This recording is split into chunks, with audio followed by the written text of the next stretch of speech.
সবাইকে আজকে লাইভ ক্লাসে শুভেচ্ছা।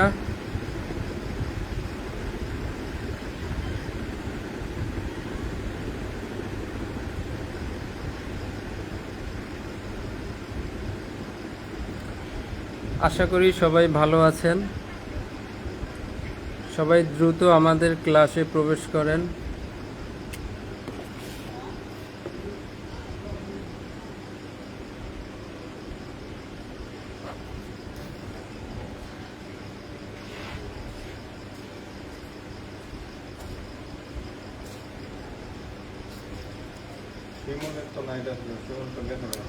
রুবেল, ওকে, আপনি যাবেন? আপনি যাচ্ছেন আজকে? ওকে। আমাদের ব্রিলিয়ান্ট, খুবই আগ্রহী, ইন্টারেস্টেড, ডেডিকেটেড একজন ছাত্রী এমএসটি রিপা আক্তার। তার উজ্জ্বল ভবিষ্যৎ আমি ইতোমধ্যে দেখতে পাচ্ছি। যে সবার আগে লাইভ ক্লাসে জয়েন করেছে। Thank you so much. আমাদের লাইভ ক্লাসের লিঙ্ক হোয়াটসঅ্যাপ গ্রুপে দেওয়া হয়েছে। ক্লাসের দরজা খুলে দেওয়া হয়েছে, আপনারা সবাই সেই দরজা দিয়ে ক্লাসে প্রবেশ করেন।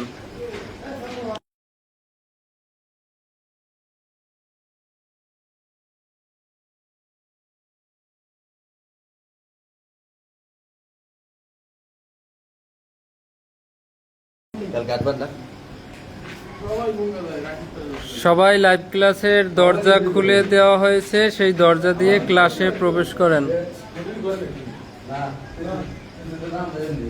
আমাদের খুবই ব্রিলিয়ান্ট একজন, খুবই ব্রিলিয়ান্ট, মেরিটোরিয়াস এবং স্মার্ট একটা ছেলে এমডি মঈন ক্লাসে প্রবেশ করেছে। আমি খুশি হইলাম। মঈন, তোমার মধ্যে যে তোমার মধ্যে যে প্রতিভাটা আছে, you should right use it. তুমি যাতে এটার সঠিক ব্যবহার করতে পারো, তুমি একবারেই প্রমোশন পাওয়ার যোগ্য। আশা করি তুমি এটার সঠিক ব্যবহার করবে।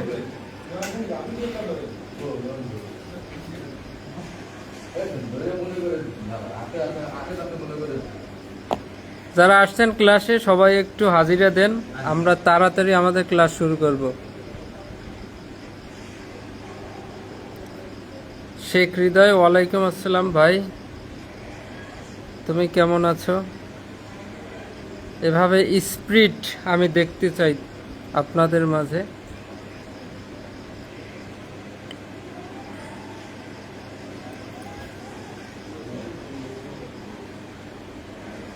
আজকে একটা চমৎকার একটা বিষয় শিখব, যেটা আমাদের প্রতিনিয়ত ঘটতেছে আমাদের সমাজে, আমাদের দেশে। It is most important. আমাদের পরীক্ষায় আসুক বা না আসুক, তার চেয়ে গুরুত্বপূর্ণ আমাদের এই বিষয়টা জানা। সো সবাইকে আবারও ধন্যবাদ। আমরা আমাদের ক্লাস শুরু করতেছি। সবাই একটু মনোযোগী হন। যাদের কাছে বই আছে বই ওপেন করতে পারেন, আর যারা নোট করবেন অবশ্যই খাতা কলম রেডি রাখেন। আমরা নতুন কিছু শিখব। শেখ হৃদয়, আমি ভালো আছি ভাই। একটু মনোযোগী হন সবাই, আমরা নতুন কিছু শিখব।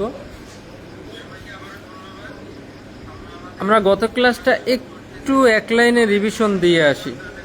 যাদের মনে আছে আপনারা একটু আমার সাথে সাথে বলবেন। আমরা গণ উপদ্রব পড়ছিলাম, পাবলিক নুইসেন্স। এই অধ্যায়টা চতুর্দশ অধ্যায়, খুব বেশি গুরুত্বপূর্ণ না, তবে আমাদের এমসিকিউর জন্য জানা দরকার। আমরা সেই ধারাগুলো, ইম্পর্টেন্টগুলো পড়াইছি। গণ উপদ্রব কাকে বলে, গণ উপদ্রব কি, এটা যদি আপনাকে কেউ বলে, বা গণ উপদ্রব বলতে কি বোঝায়, আপনি এক লাইনে কি অ্যান্সার করবেন? গণ উপদ্রবটা কি? যে আপনার কোনো ব্যক্তি যদি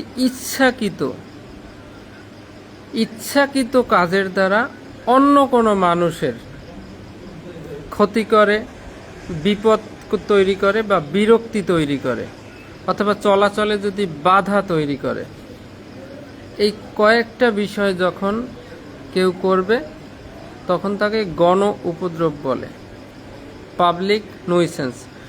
মানুষের অশান্তি তৈরি করা। গণ উপদ্রব মিন্স মানুষের অশান্তি। একটা কৌশল শিখে রাখেন, গণ উপদ্রব তখনই হবে, আপনার একটা কাজ গণ উপদ্রব তখনই হবে যখন আপনার কোনো কাজের ফলে কোনো ব্যক্তির বিরক্তি, অন্তত বিরক্তি তৈরি হতে হবে।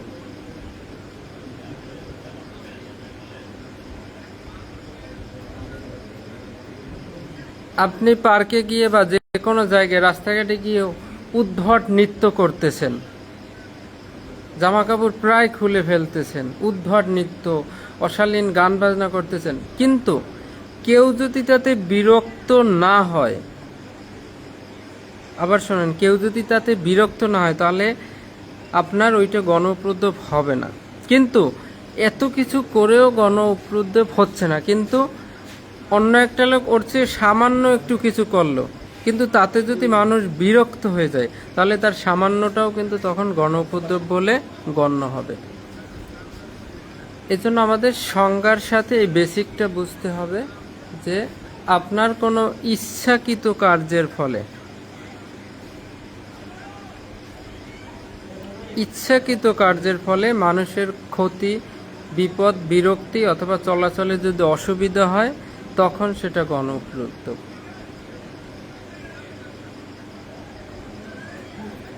আশা করি বুঝতে পারছেন। 268 ধারায় আমাদের সংজ্ঞা, 269, 70, 71 রোগ ব্যাধি নিয়ে।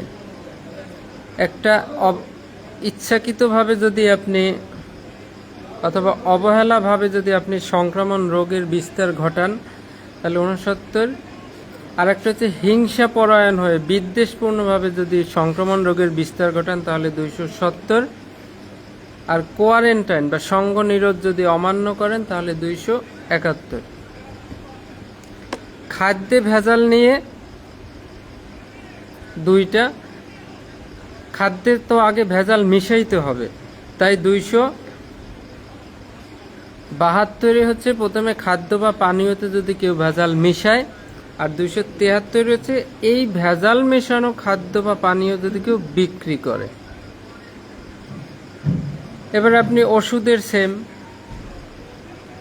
74 ঔষধে ভেজাল মিশাবেন, 75 ভেজাল ঔষধ বিক্রি করবেন, 76 এক ঔষধকে অন্য ঔষধ বলে বিক্রি করবেন, তাহলে শাস্তি। 279 ওভার স্পিড, বেপরোয়া ভাবে আপনি গাড়ি চালাবেন, কিন্তু অ্যাক্সিডেন্ট হয় নাই এখনো, কিন্তু এমনভাবে গাড়ি বা ঘোড়া চালাচ্ছেন যাতে মানুষের মধ্যে আতঙ্ক তৈরি হচ্ছে যে যে কোনো সময় যে কোনো একজনের উপর আপনি উঠাই দিতে পারেন, ক্ষতি করতে পারেন, জখম করতে পারেন, তখন হবে 279।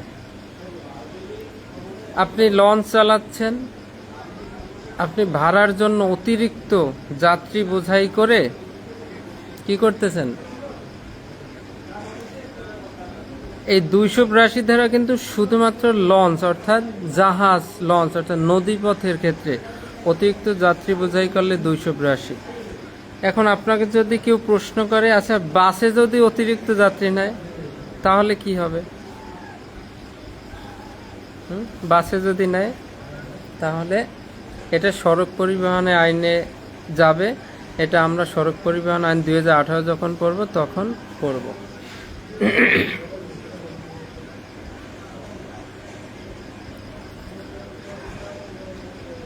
282। এরপরে 283 নদীপথে অথবা সড়ক পথে কেউ যদি যান বা গাড়ি ঘোড়া চালানোর জন্য কেউ বাধা প্রদান করে, গাছ ফেলে রাখলেন বা নদীতে একটা প্রতিবন্ধকতা তৈরি করলেন, তাহলে 283। এরকম 288 আছে, দালান ভাঙা বা মেরামতের ক্ষেত্রে আপনি তাচ্ছিল্যপূর্ণ আচরণ করলেন, যেভাবে সিকিউর করে বা নিরাপত্তা বেষ্টনী তৈরি করে আপনার দালান ভাঙা উচিত ছিল সেরকম যদি আপনি না করেন তখন 288। আর আপনার পোষা প্রাণী বা যে কোনো হিংস্র প্রাণী আপনার আছে সেটা যদি আপনি যেভাবে রক্ষণাবেক্ষণ বা পালন করা উচিত সেভাবে যদি না করেন, অর্থাৎ মানুষের জনমনে যদি বিরক্তি সৃষ্টি হয়, তাহলে আপনার 289। এমন একটা গণ উপদ্রব আপনি করলেন যেটা আইনে বর্ণিত নাই, আইনে এই ধরনের গণ উপদ্রবের বর্ণনা নাই এবং শাস্তির ব্যবস্থা নাই, শুধু সেই ক্ষেত্রে আপনি 290। আমাদের হোটেলে যখন, আবাসিক হোটেলে যখন রেট দেওয়া হয়, আবাসিক হোটেল অনেকেই, আমি চিনি না, আপনারা অনেকেই চেনেন, বোঝেন, আবাসিক হোটেলে যখন রেট দেওয়া হয় তখন এই যে যুগলকে যখন ধরা হয় তাদেরকে কিন্তু অবশ্যই 290-র আওতায় নিয়ে আসা হয়। কারণ এই যে যুগল, সেটা কলগার্ল হোক অথবা পতিতালয়ের কোনো হোক, যেভাবে হোক, বা রাস্তার পাশের দাঁড়ানো যেভাবে প্রস্টিটিউট হোক, এই দুইটা লোক, একটা পুরুষ একটা মহিলা, এরা কিন্তু ইচ্ছাকৃতভাবে, স্বেচ্ছাকৃতভাবে ওখানে গিয়েছে, প্রাপ্তবয়স্ক। সো এদেরকে কিন্তু ওইভাবে আইনে আনা যাচ্ছে না, তখন এই 290 নেওয়া হয়। আপনি পার্কে বসে অশালীন আচরণ করতেছেন, অশালীন অশ্লীল কাজকর্ম করতেছেন, তখন কিন্তু 290-তে আনা হয়। এবার 291, আপনি একবার একজনের গণ উপদ্রব করছেন,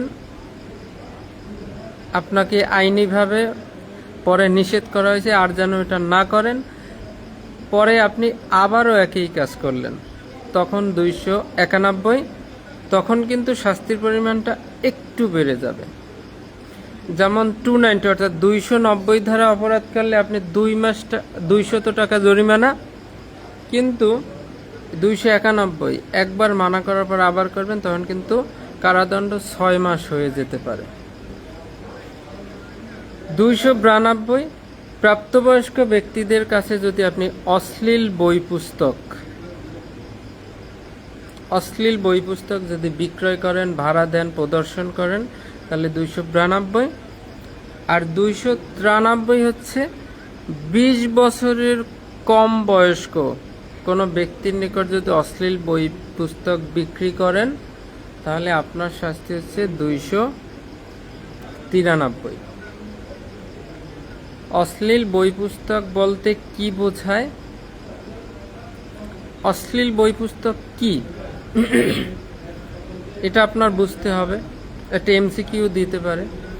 অশ্লীল বই পুস্তক হচ্ছে সেই বই পুস্তক বা সেই জিনিস যেটা যুবক যুবতী বৃদ্ধ মানে যে কোনো বয়সের মানুষের মনে কাম উদ্দীপনা তৈরি করতে পারে, বা অর্থাৎ মনের মধ্যে অপরাধ তৈরি করার চিন্তাধারা নিয়ে আসতে পারে, সেটা হচ্ছে অশ্লীল, যেটা অস্বাভাবিক।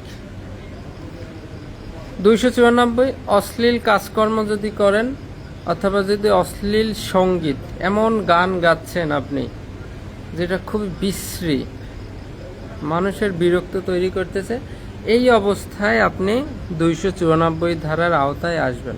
It's not so many important, তবে শুধুমাত্র এমসিকিউর জন্য আমাদের জেনে রাখতে হবে। আমরা যে খাদ্যে ভেজাল পড়েছিলাম, ঔষধে ভেজাল পড়েছিলাম, এগুলা কিন্তু এখন আর দণ্ডবিধিতে মামলা হয় না, এই সকল মামলা হয় বিশেষ ক্ষমতা আইনে। বিশেষ ক্ষমতা আইনের 25 গ, ক খ গ, 25 গ ধারায় মামলা হয়। 25-এ 4টা না 5টা যেন ইয়ে আছে, যেমন 25-এর ক, 25-এর খ, 25-এর গ, 25-এর ঘ। 25-এর ক, 25 ক, কতে কারেন্সি, এভাবে মনে রাখতে হবে। কতে কারেন্সি, কারেন্সি মানে কি? টাকা পয়সা। অর্থাৎ আপনি যদি জাল টাকা বানান, জাল টাকা ছাপানোর মেশিন পাওয়া যায়, জাল টাকা সরবরাহ করেন, যা কিছু করেন, টাকা পয়সা অর্থাৎ কারেন্সি সংক্রান্ত 25-এর ক। আর খতে হচ্ছে চোরাচালান। ভারত থেকে অনেক সময় আনে না, এত এত কয় ট্রাক চিনি ধরা পড়ছে, চোরাচালান করছে, এ অমুক অমুক মালামাল ধরা পড়ছে। ক্ষতে হচ্ছে চোরাচালানের শাস্তি, আর গতে হচ্ছে খাদ্যে ভেজাল অথবা প্রসাধনীতে ভেজাল দেওয়া, সেটা বিক্রি করা। আর ঘতে হচ্ছে এই এই অপরাধের চেষ্টা করা, কি যেন এটা ভুলে গেছি। তো যখন আমরা বিশেষ ক্ষমতা আইন পড়াবো তখন এটা আবার ক্লিয়ার করে দেব। খাদ্যে ভেজাল, ঔষধে ভেজাল, এই সব মামলা এখন সব বিশেষ ক্ষমতা আইনে হয়। আমরা দণ্ডবিধির 375 ধারায় পড়ব ধর্ষণ কাকে বলে, 376 ধর্ষণের শাস্তি। কিন্তু এই ধর্ষণের মামলা কিন্তু আর দণ্ডবিধিতে হয় না, হয় কিসে? নারী শিশু আইনে। বিভিন্ন ছোট ছোট আইন তৈরি হতে হতে দণ্ডবিধি এখন অল্প একটু হয়ে গেছে। এখন মানে আগে এক বাড়িতে একটা টিভি ছিল, সবাই আসতো দেখতো, প্রত্যেকের ঘরে ঘরে টিভি হয়ে গেছে। এখন আগে যে বাড়িতে টিভি ছিল ওই বাড়িতে এখন তেমন একটা লোকজন যায় না, ওনারাই শুধু দেখে। তো দণ্ডবিধি আইনটা এরকম অল্প কয়েকটা ধারায় মামলা হয়, আর সব নতুন নতুন ছোট মাইনর অ্যাক্ট হয়ে গেছে, সেখানে মামলা হয়। এটা আমি একটু ধারণা দিলাম আপনাদের, যাতে পরে বুঝতে সুবিধা হয়।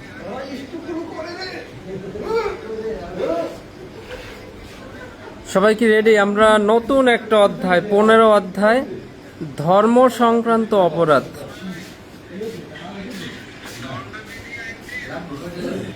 ধর্মীয় বিষয় সম্পর্কে অপরাধ আমরা আজকে পড়ব। ধর্ম নিয়ে বাড়াবাড়ি, ধর্ম নিয়ে অপরাধ। ধর্ম সংক্রান্ত অপরাধ কয়ভাবে করা যেতে পারে? আমাদের ধর্মীয় উপাসনালয় বলতে আপনি কি বোঝেন? ধর্মীয় উপাসনালয় কোনগুলো আমাদের দেশে কালচারে?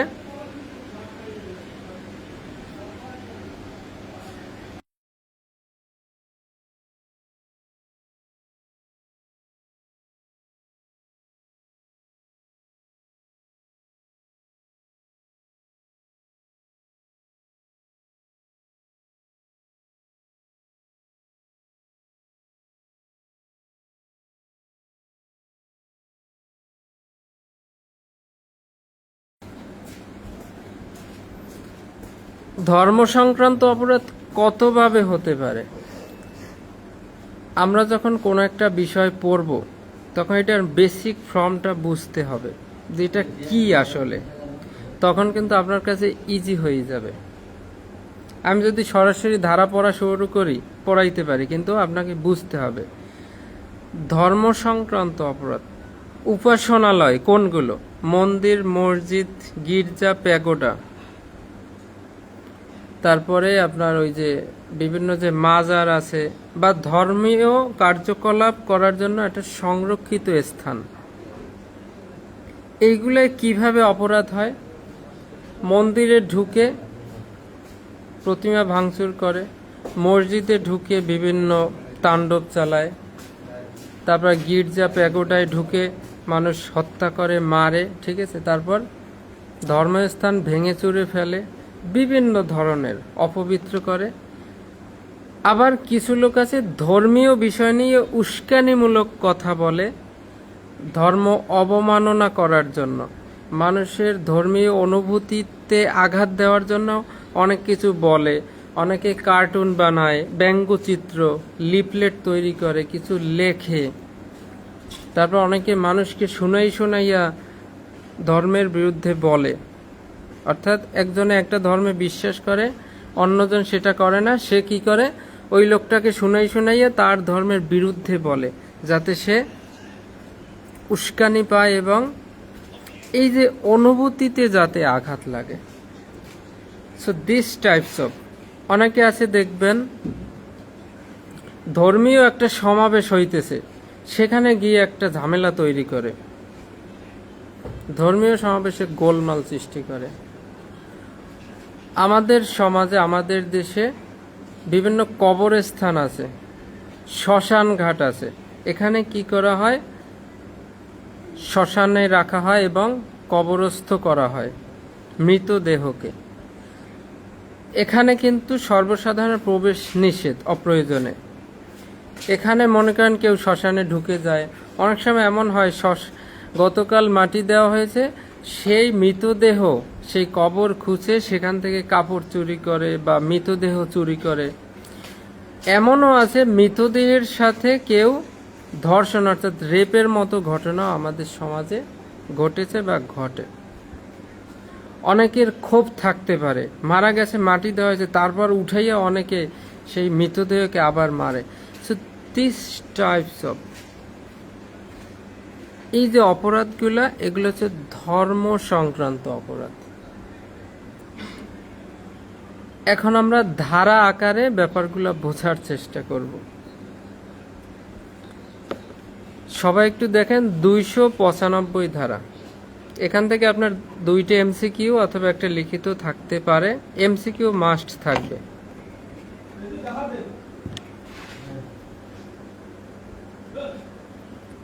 কোন শ্রেণী বিশেষের ধর্মের প্রতি অবমাননার উদ্দেশ্যে উপাসনালয়ের ক্ষতি করা, অপবিত্র করা, ভাঙচুর করা, বিনষ্ট করা।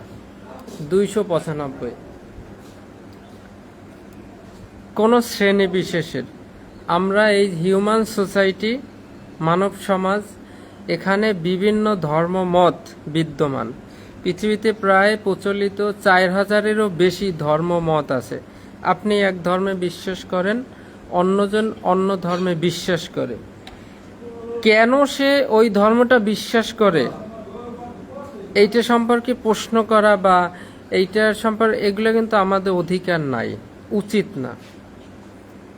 আপনি আপনারটা বিশ্বাস করেন, অন্যজন অন্যটা বিশ্বাস করে।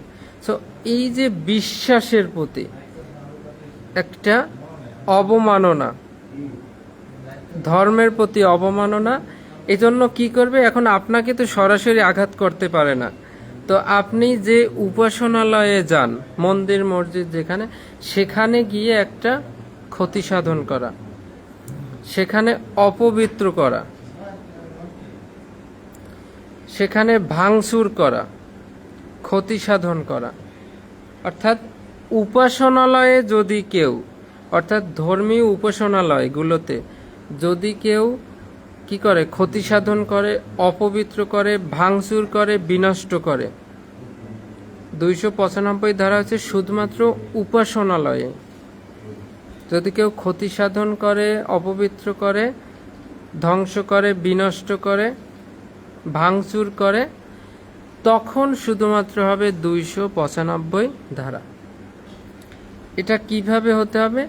জেনে শুনে অপবিত্র করা, অনিষ্ট করা, ভাঙচুর করা। আপনারা আগে শুনছেন না, মন্দিরের মধ্যে প্রতিমার পায়ে কোরআন শরীফ রেখে আসছে, তারপরে প্রতিমা ভাঙছে, অমুক মসজিদে হামলা হয়েছে, অমুক উপাসনালয়ে অপবিত্র নোংরামি করা হয়েছে। এই যে জায়গাগুলো, অর্থাৎ কোনো একটা শ্রেণী বিশেষের ধর্মের প্রতি অবমাননা করার জন্য তাকে নয়, তার উপাসনালয়ে, অর্থাৎ ও যে ধর্মে বিশ্বাস করে ওর ধর্মের যে উপাসনালয়ে এটা অ্যাটাক করা। এটা হতে পারে উপাসনালয়টা ক্ষতি সাধন করলো, ভাঙচুর করলো, অপবিত্র করলো, বিনষ্ট করলো। এই শুধুমাত্র উপাসনালয় ভিত্তিক, এইটা হচ্ছে 295। আর একটা হচ্ছে 295 সটাইপেন ক।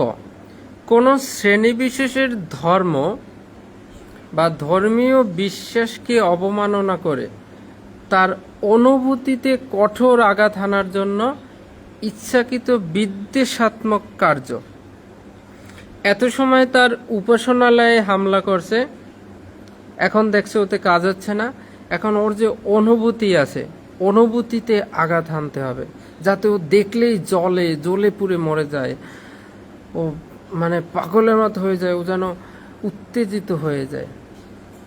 এবার কি করবে 295 সঠাইবেন কতে, এবার কিছু একটা বলবে অথবা এমন কিছু লেখা লিখবে, অর্থাৎ এমন কিছু বলবে বা এমন কিছু লেখা লিখবে, এমন দৃশ্যমান একটা কার্টুন বানাইলো ব্যঙ্গচিত্র করে।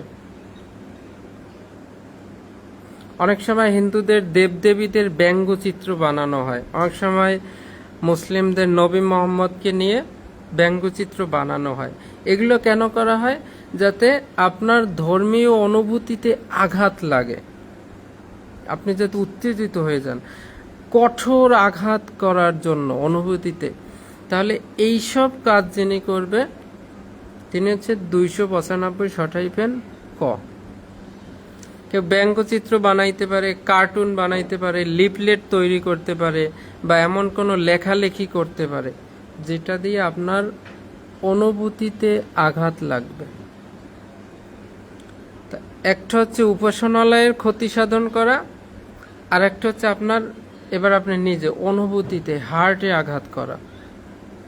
একটা বাইরে আঘাত করা, একটা ভিতরে হার্টে আঘাত করা। 295 295 ক। তাহলে রাষ্ট্র অবমাননা ছিল কত ধারায়? 124 সঠাইবেন ক। আর ধর্ম অবমাননা এই 295 সঠাইবেন ক। আর ব্যক্তিকে অবমাননা হচ্ছে 500 ধারায় আমরা ভবিষ্যতে পড়ব। ধর্ম অবমাননা কত? ধর্ম অবমাননার ধারা 295 সঠাইবেন ক। এবার 296 ধর্মীয় সমাবেশে গোলমাল সৃষ্টি করা। আমি বলছিলাম যে কয়েকভাবে করা যায়, ধর্মীয় আঘাত দেওয়া যায়। এবার আপনি একটা মনে করেন একটা ঈদের নামাজ পড়তে সবাই একত্রিত হয়েছে, একটা হিন্দু ধর্মের একটা বিশাল একটা ধর্মীয় সমাবেশ, অর্থাৎ গুরু শিষ্য সম্মেলন অথবা মতুয়া সম্মেলন বা বৈষ্ণব সংঘ, এখানে অনেক লোক জড়ো হয়েছে। খ্রিস্টানদের একটা বড় দিনে 25 ডিসেম্বর একটা বড় দিনে সবাই একত্রিত হয়েছে, সেখানে একটা গোলমাল যদি কেউ সৃষ্টি করে, ঝামেলা তৈরি করে, তাহলে হবে 296 ধারা। 296 ধারা। সবাই একটা পয়েন্ট মনে রাখেন, এটা গুরুত্বপূর্ণ, যেটা আপনি মেন বইতে পাবেন না। এই যে ধর্মীয় সমাবেশ, সর্বনিম্ন কতজন লোক একত্রিত হইলে ধর্মীয় সমাবেশ বলে গণ্য হবে, এটা আপনার জানতে হবে। সর্বনিম্ন 3 জন লোক যদি একত্রিত হয় তাহলে সেটাই একটা ধর্মীয় সমাবেশ বলে গণ্য হবে। সর্বনিম্ন 3 জন, 3 জন থাকলেই ধর্মীয় সমাবেশ বলে গণ্য হবে। আর উপরে যত থাকুক, হাজার লক্ষ কোটি, একটা লিমিট আছে না, যে একজন লোক একটা ধর্মীয় কাজ করতেছে, সেটা তো সমাবেশ হবে না। বেআইনি সমাবেশে সর্বনিম্ন কতজন লোক লাগবে? 5 জন। ঝগড়া অর্থাৎ মারামারি করতে সর্বনিম্ন কতজন লোক লাগবে? 2 জন। অপরাধমূলক ষড়যন্ত্র 120 সঠাইবেন ক, কতজন লোক লাগবে? সর্বনিম্ন 2 জন। 34 ধারায় কতজন লোক লাগবে? সর্বনিম্ন 2 জন। তল্লাশি কার্যে সাক্ষী হতে সর্বনিম্ন কতজন লোক লাগবে? 2 জন। কাউকে গ্রেপ্তারের পর মেমোরেন্ডাম তৈরি করতে সর্বনিম্ন কতজন সাক্ষী স্বাক্ষর নিতে হবে? 1 জন। আর ধর্মীয় সমাবেশ সর্বনিম্ন কতজন লোক হইলে সেটা ধর্মীয় সমাবেশ বলে গণ্য হবে? 3 জন। এই সংখ্যাগুলো কিন্তু আপনার মনে রাখতেই হবে, সামনে অনেক সংখ্যা আসতেছে, অনেক। 96 ধর্মীয় সমাবেশে গোলমাল সৃষ্টি করা, খুবই এক লাইনের ধারা, ওটা শেষ। আর 2টা ধারা আছে খুবই স্বাভাবিক। গোরস্থান ইত্যাদিতে অনধিকার প্রবেশ 297। গোরস্থান, কবরস্থান, শ্মশান ঘাট, এইগুলোতে যদি কেউ অনধিকার প্রবেশ করে অনধিকার প্রবেশ কি মানে যেখানে তার প্রবেশ করার অধিকার নাই। এইখানে অনধিকার প্রবেশ করে এই গোরস্থানে যদি কেউ অনধিকার বা শ্মশান ঘাটে যদি কেউ অনধিকার প্রবেশ করে এবং অথবা মৃতদেহ যেখানে সংরক্ষণ করে রাখা হয় সেখানে যদি কেউ অনধিকার প্রবেশ করে, কোনো ব্যাঘাত ঘটায়, সমাধি স্থানে যদি কেউ অনধিকার প্রবেশ করে ব্যাঘাত ঘটায়, অর্থাৎ কোনো ব্যক্তির অনুভূতিতে আঘাত হানার জন্য বা ধর্মকে অবমাননা করার অভিপ্রায়ে এগুলো যদি কেউ করে, কি কি করে? কোনো উপাসনালয়ে অনধিকার প্রবেশ করে, গোরস্থানে অনধিকার প্রবেশ করে, শ্মশান ঘাটে অনধিকার প্রবেশ করে, মৃতদেহ যেখানে আছে রাখা হয় সেখানে অনধিকার প্রবেশ করে, অথবা মৃতদেহের সাথে, মৃতদেহ যদি কবর খুঁড়ে মৃতদেহের সাথে কোনো অবমাননা করে, ঠিক আছে, মৃতদেহ যদি কেউ চুরি করে তাহলে, এবং মৃতদেহ অবমাননা এবং অন্ত্যেষ্টিক্রিয়া অর্থাৎ মৃতদেহ দাফনের সময় যদি কেউ গোলমাল সৃষ্টি করে, মৃতদেহ কবর দেওয়ার সময় যদি কেউ ঝামেলা সৃষ্টি করে। 297 ধারাটা একটা ফর্ম, গোরস্থান ইত্যাদিতে অনধিকার প্রবেশ, কিন্তু শুধুমাত্র গোরস্থানে অনধিকার প্রবেশ করলেই না, আরও কিছু বিষয় আছে, সেটা হচ্ছে অনধিকার প্রবেশ কোনো উপাসনালয়ে যদি অনধিকার প্রবেশ করে, সমাধি স্থানে অনধিকার প্রবেশ করে, মৃতদেহ যেখানে রাখা থাকে সেখানে অনধিকার প্রবেশ করে, এবার মৃতদেহকে যদি অবমাননা করে, মৃতদেহ দাফনের সময় যদি কেউ ব্যাঘাত ঘটায়, অন্ত্যেষ্টিক্রিয়ার সময় যদি কেউ ব্যাঘাত ঘটায়, তাহলে তার শাস্তি 297। আশা করি বুঝতে পারছেন। এবার লাস্টের ধারা, ইচ্ছাকৃতভাবে ধর্মীয় অনুভূতিতে আঘাত দেওয়ার জন্য শব্দসমূহ উচ্চারণ। 298 শব্দসমূহ উচ্চারণ। 295-তে কি করলো? আপনি যে ধর্মে বিশ্বাস করেন সেই উপাসনালয়ে আঘাত করলো। এবার দেখছে কাজ হচ্ছে না, 295 সঠাইবেন কতে কি করলো? আপনার অনুভূতিতে ডাইরেক্ট আপনার হার্টে আঘাত করলো। কিভাবে? ব্যঙ্গচিত্র বানাইলো, কার্টুন, লিফলেট বা কিছু লেখালেখি করলো। ফেসবুকে অনেক লেখালেখি করে না, ধর্ম সম্পর্কে বিভিন্ন নিন্দা করে, অমুক ধর্মের এই এই ভুল, এই এই সমস্যা, এই এই কুসংস্কার, এইটা করলো 295 সঠাইবেন ক।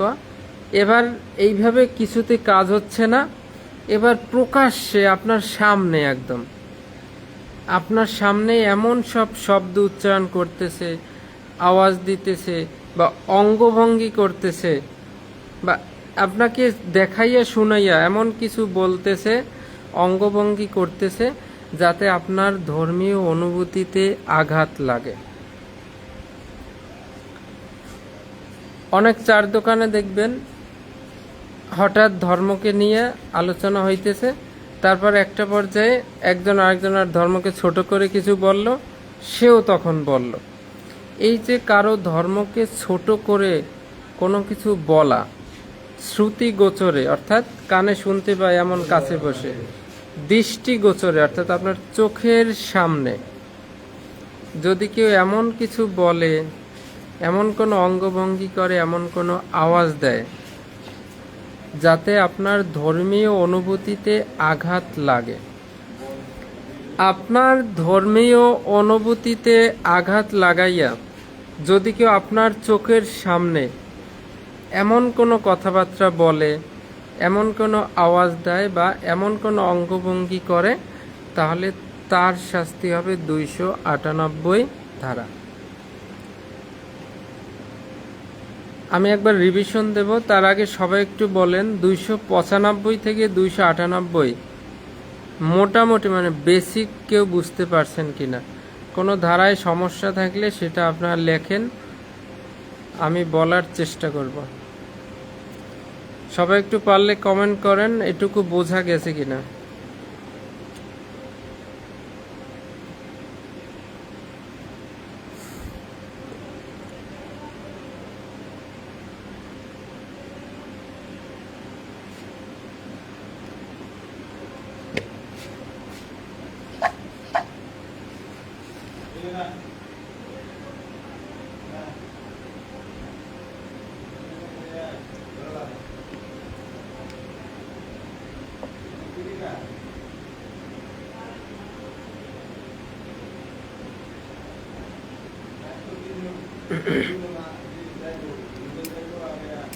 আগামী ক্লাস থেকে সবচেয়ে গুরুত্বপূর্ণ দণ্ডবিধির সবচেয়ে গুরুত্বপূর্ণ পার্ট আগামী ক্লাস থেকে শুরু হতে যাচ্ছে।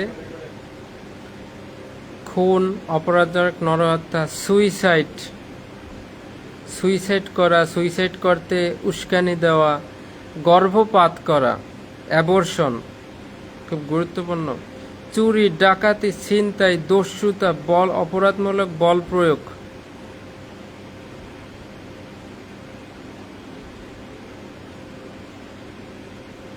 তারপরে কি আছে, প্রতারণা, জালিয়াতি, এক বউ থাকতে আর এক বউ বিয়ে করা, মানহানি করা, ভয়ভীতি দেখানো, এই সব সামনে আপকামিং আসতেছে আমাদের দণ্ডবিধিতে আগামী ক্লাস থেকে আপকামিং। Everybody be prepared. এই সব কিছু ধারাকে আপনি আয়ত্ত করে মাথায় নিতে হবে আপনার। আমি জানি আপনি পারবেন, কোনো কিছুতেই আমাদের থামাই রাখতে পারবে না, যতই আপকামিং আসতে থাকুক। এমএসটি রিপা আক্তার, ধন্যবাদ তোমাকে। রিপা আক্তারের কমেন্টটা কেউ পারলে একটু দেখেন। 295 উপাসনালয়, 295 ষঠাইপেন ক ধর্মীয় অনুভূতিতে আঘাত, 296 ধর্মীয় সমাবেশ গোলমাল, 207 গোরস্থান বা সমাধিস্থলে অনধিকার প্রবেশ, 298 ধর্মীয় আঘাত আনার জন্য শব্দ সমুচ্চারণ। Thank you so much Ripa Akter, এভাবে পড়লেই হবে। আর ভিতরে যেগুলো আমি বললাম ছোট ছোট, ওই যে 3 জন লোক হইলেই কিন্তু, সর্বনিম্ন 3 জন হইলেই কিন্তু ওইটা ধর্মীয় সমাবেশ বলে গণ্য হবে, এটা আপনার মাথায় রাখতে হবে। 297 শুধু গোরস্থান আর সমাধি স্থানে অনধিকার প্রবেশ করলেই অপরাধ এমন না, আরও কিছু বিষয় আছে। মনে করেন আপনি একটা মৃতদেহকে কবর দেওয়ার জন্য গেছেন, কবর দিবেন, সেখানে একজন এসে ঝামেলা করতেছে, কবর দিতে দিবে না, এই সেই বিভিন্ন ঝামেলা। আপনি কবর দিয়ে থুয়ে গেছেন, পরে সকালে এসে দেখছেন সেই কবর মানে কেউ খুঁজে আবার সেই মৃতদেহকে কোথাও নিয়ে গেছে বা কাপড় চোপড় চুরি করছে, এই সে মৃতদেহকে অবমাননা করা, সমাধি স্থানে প্রবেশ করা, অর্থাৎ লাশ। মনে করেন একজন লোক ট্রাকে করে অথবা ওই যে ফ্রিজিং গাড়ি, যে মৃতদেহ বহনকারী, এই গাড়িতে করে লাশ নিয়ে যাচ্ছে, সে মাঝপথে এই মৃতদেহকে এই গাড়ি থেকে ফেলে দিয়ে চলে গেল, তাহলে এটা কি? মৃতদেহ অবমাননা।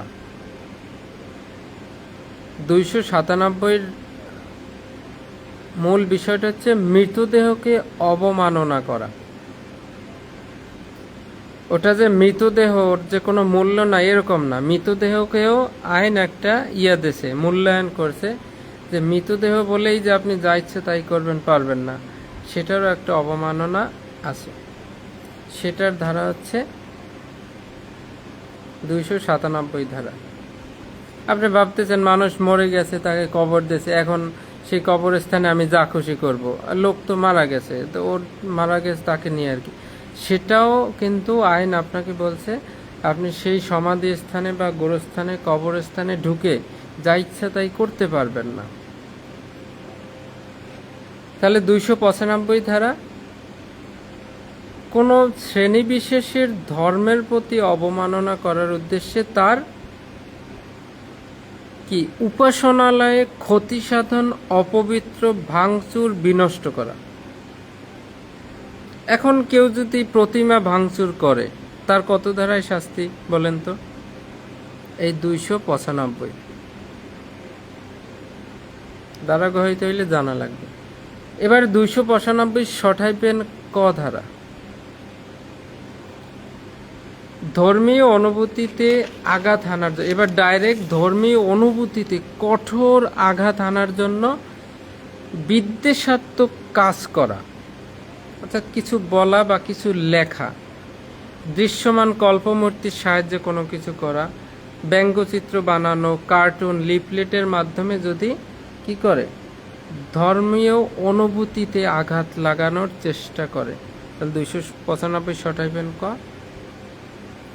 আর ধর্মীয় সমাবেশে গোলমাল সৃষ্টি করা হচ্ছে 296।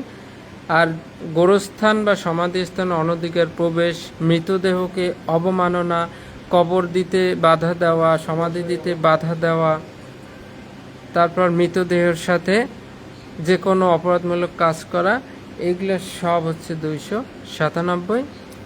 আর এইবার আপনার ধর্মীয় অনুভূতিতে আঘাত লাগানোর জন্য এমন কিছু আপনার চোখের সামনে এবার ডেমো দেখাইতেছে আপনাকে, এত সময় দূরে বসে করছে, এবার ডেমো দেখাইতেছে। 295-তে কেউ যখন ধর্মীয় উপাসনালয়ে আঘাত করে, ভাঙচুর করে, সেটা কিন্তু মানুষের সামনে করে না, বোঝার চেষ্টা করেন, সেটা গোপনে করা হয়। 295 সঠাইবেন ক, অনেকে ফেসবুকে লেখে, আইডিতে লেখে, সেটাও কিন্তু মোটামুটি গোপনে। কিন্তু এইবার দেখতেছে এইভাবে না, এবার ও কোনোটায় মানে হচ্ছে না, অস্থির হচ্ছে না, তাহলে ওকে এবার সামনে গিয়ে আমি ডেমো দেখাবো। 298 শেষ ধারায় ওর সামনে গিয়ে এমন এমন কথা বলবো ওর ধর্ম সম্পর্কে, যাতে ও কততে ওর অনুভূতিতে আঘাত লাগবে না আমি দেখে ছাড়বো, ওরে উত্তেজিত করে ছাড়বো, ওর ধর্মকে আমি ছোট করব ওর সামনে। সে গিয়ে 298 এমন কিছু শব্দ উচ্চারণ করবে, বলবে বা অঙ্গভঙ্গি প্রদর্শন করবে, শ্রুতি গোচরে, দৃষ্টি গোচরে, চোখের সামনে যদি কিছু করে, তাহলে সেটা 298। আমাদের একটা এমসিকিউ আসছিল 24 সালে, যে নিচের কোনটি ধর্ম অবমাননা হিসেবে গণ্য হবে, এরকম যে শ্রুতি গোচরে কিছু বললে, দৃষ্টি গোচরে কিছু বললে এবং কোনো অঙ্গভঙ্গি প্রদর্শন করলে। 3টা রোমান সংখ্যা আসছে, লাস্টে আসছিল উপরের সবগুলো, আমি উপরের সবগুলো দিছিলাম, ওটার সঠিক উত্তর। সেইভাবে প্রতিটা পার্ট এভাবে আমাদের শিখতে হবে। থ্যাংক ইউ সো মাচ সবাইকে।